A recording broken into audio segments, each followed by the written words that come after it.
My wife and I founded the brewery back in 2010 along with another couple local to Rolla, Missouri. And the idea was at the time to bring this kind of new styles of beer and this new kind of passion that we had for craft beer into a community that really didn't have a lot in those offerings. And so we didn't really have a lot of food when we started. We did a little bit of charcuterie, so some meats and cheeses and the like, and we tried to source it locally because we thought that would be more fun than, you know, just getting anything you can get off of the store shelf. We started building these relationships with them where we were trying to build up a little partnership. Plus then we get the benefit of having locally raised and sourced ingredients, right? So we bring that in, we try to incorporate that into our menu as much as we can, but it goes even further than that for us because we do manufacture a product and we also have our own farms. And so sustainability becomes a really big piece of this, right? A lot of our spent material that we use will either go back to those farms in one way or another. So the grain that we use to make the beer, that material actually goes back to those farmers and they'll be using it for feed to actually raise the next generation of cattle. Any of our other solid and semi-solid waste that we have actually go back into composting for our vineyards. For us, it's kind of just that full closed loop and trying to keep that as close and tight as we can. So again, that definition got a lot broader and will, I hope, continue to get more broad as we bring more people into the fold.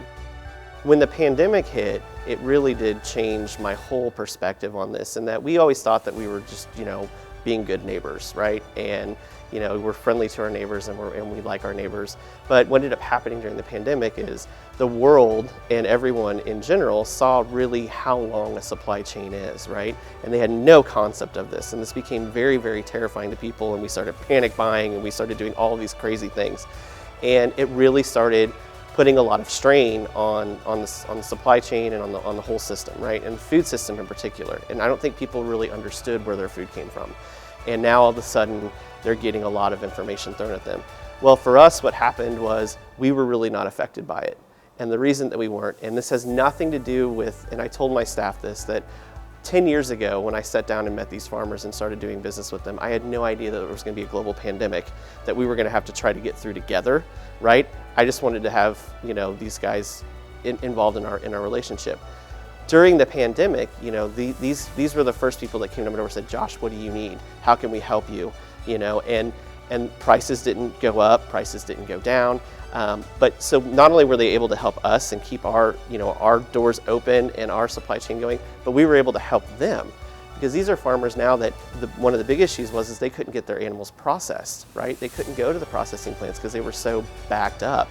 Well, we were able to, when they did get in, take all of their product and offset that cost and that worry for them. So it was a really nice duality that happened, is that we both helped each other out. And again, I didn't really see how big this was, that it was much bigger than just myself. These were all of these other families that we were supporting. And then they were able to keep our lights on and help us support all of the 100+ families that we have, that work for us. So it got a lot bigger, right, all of a sudden. And still romantic and still cool, and I still love these people very much, but, it got deeper, for sure.